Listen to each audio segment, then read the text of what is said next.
buyuk shaxsning amaliy faoliyati, bosib o'tgan ijod namunalari, hayoti, umuman olganda unga yana o'sha imkoniyat berilganda o'zini vatandan aslo uzoqlashmasligi kerakligini bot-bot o'sha asarlarda ham albatta niyat qilamiz. Ustoz, so'zlaringiz sizga.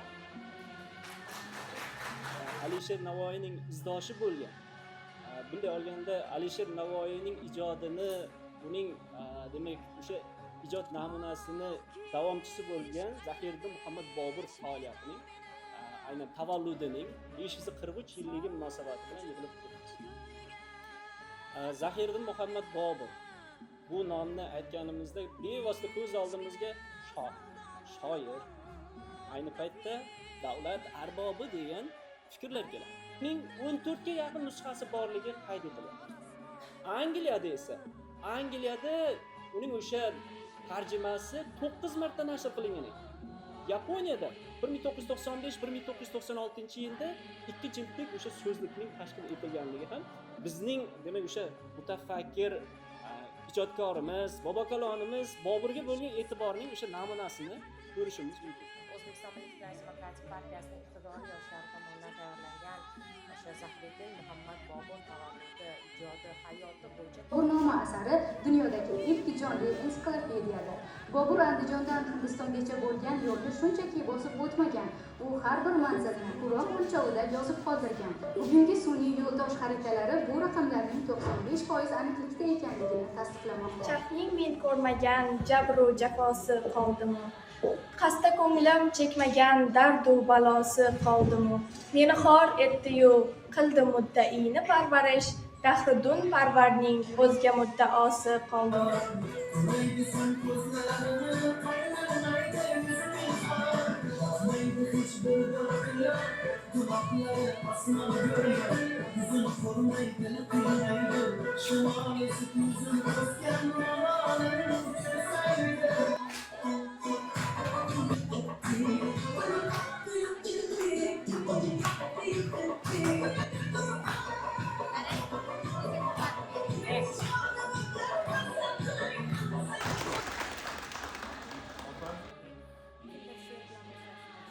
Kim ko'rar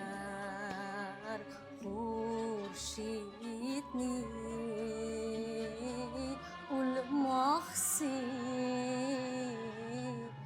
bo'lmasa,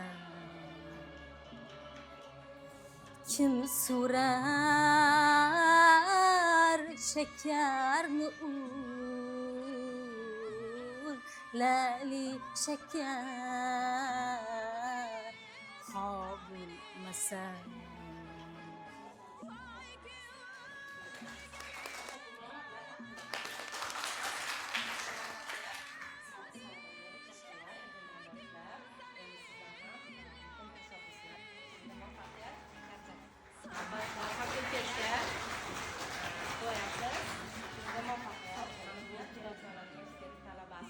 Tashakkurnoma bilan taqdirlanadilar.